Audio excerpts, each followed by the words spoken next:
Bismillahirrahmanirrahim. Assalamualaikum warahmatullahi wabarakatuh. Perkenalkan, nama saya Fahriyadi, NIM D1A1200061, jurusan Agribisnis, Fakultas Pertanian, Universitas Haleu-Leu Kendari. Di sini saya akan menjawab 7 pertanyaan dari mata kuliah pengantar ilmu ekonomi. Yang nomor 1, jelaskan apa yang dimaksud dengan teori perilaku produsen. Yang nomor 2, jelaskan perbedaan produsen dan produksi. Nomor 3, jelaskan konsep dan jenis-jenis produksi. Nomor 4, jelaskan tujuan kegiatan produksi. Nomor 5, jelaskan permasalahan produsen dalam ekonomi. Nomor 6, sebutkan dan jelaskan bentuk-bentuk organisasi perusahaan. Nomor 7, jelaskan kelebihan dan kelemahan dari bentuk-bentuk organisasi perusahaan yang Anda sebutkan pada poin 6. Baiklah, saya akan menjawab dari nomor 1, yaitu jelaskan apa yang dimaksud dengan teori perilaku produsen. Teori perilaku produsen ialah suatu teori yang menjelaskan tentang bagaimana tingkah laku atau perilaku produsen dalam menghasilkan produk yang mencapai efisiensi dalam kegiatan produksinya. Nomor 2, jelaskan perbedaan produsen dan produksi. Kegiatan produksi, manufacturing, adalah setiap kegiatan untuk menciptakan atau meningkatkan nilai guna suatu barang, sedangkan produsen adalah orang yang menghasilkan barang dan jasa untuk dijual atau dipasarkan. Nomor 3, jelaskan konsep dan jenis-jenis produksi. Konsep produksi.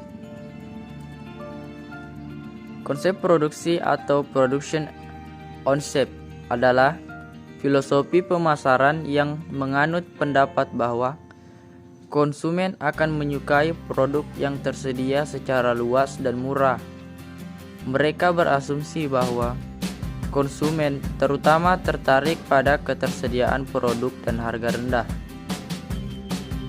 Adapun jenis-jenis produksi dibedakan beberapa macam, yakni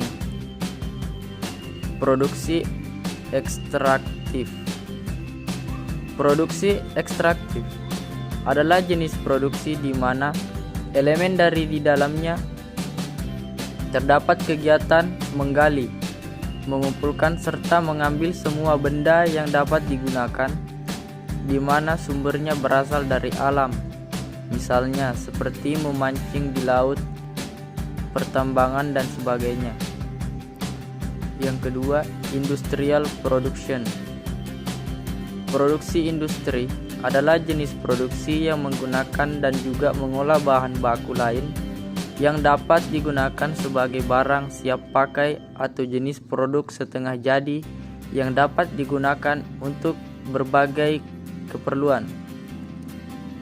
Hal ini dibagi menjadi berbagai jenis seperti industri makanan, pakaian, bahan bangunan, dan lainnya. Yang ketiga, produksi perdagangan. Produksi perdagangan adalah jenis produksi di mana ada kegiatan yang berkaitan dengan pengalihan kepemilikan barang yang diperdagangkan oleh produsen dan konsumen. Hal ini disebabkan oleh aktivitas jual beli yang umumnya dilakukan oleh berbagai perantara seperti dealer, pengecer, atau grosir. Yang keempat, produksi agraris, agrikultural.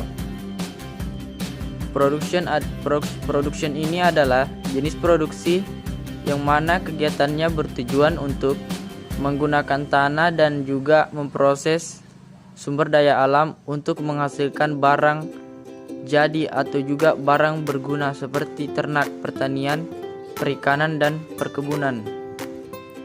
Yang kelima, production service. Layanan produksi jasa merupakan kegiatan produksi yang bertujuan untuk menjual layanan kepada masyarakat dalam bentuk keterampilan tertentu yang dapat menyelesaikan masalah yang dihadapi oleh orang lain.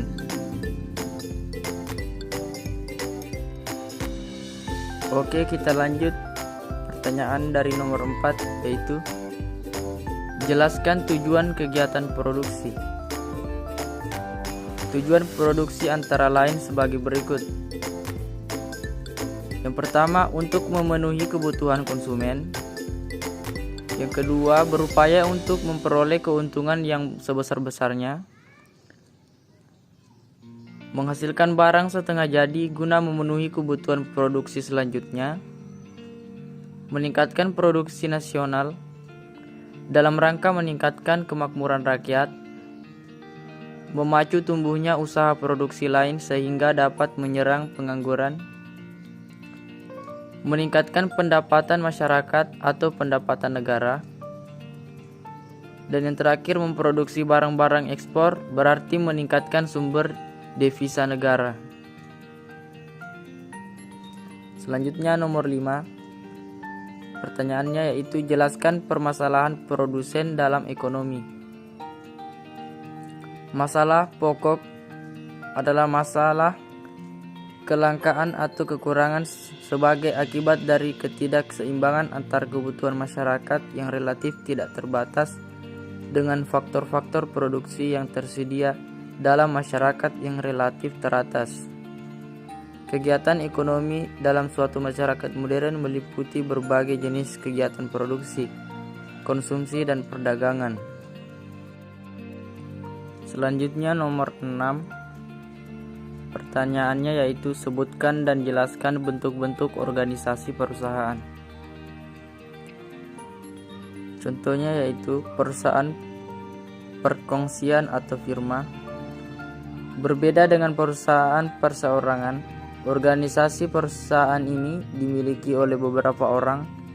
Mereka bersepakat untuk secara bersama menjalankan suatu usaha dan membagi keuntungan yang diperoleh berdasarkan perjanjian yang telah disepakati bersama. Dari segi modal, perusahaan ini mendapat modal dari anggota-anggota perkongsian itu. Ada kalanya mereka juga meminjam modal dari lembaga-lembaga keuangan. Kebaikan dari perusahaan ini adalah tanggung jawab bersama di dalam menjalankan perusahaan.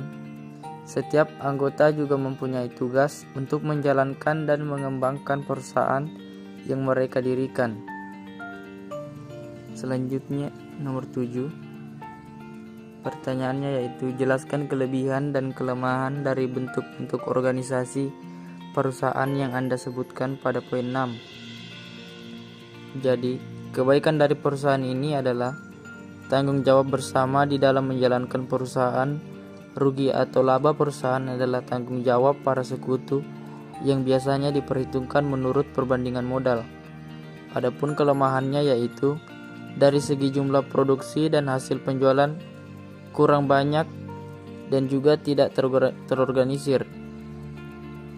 Sekutu komoditer bertanggung jawab terhadap rugi atau utang perusahaan hanya sebesar modal yang diinvestasikan ke dalam perusahaan.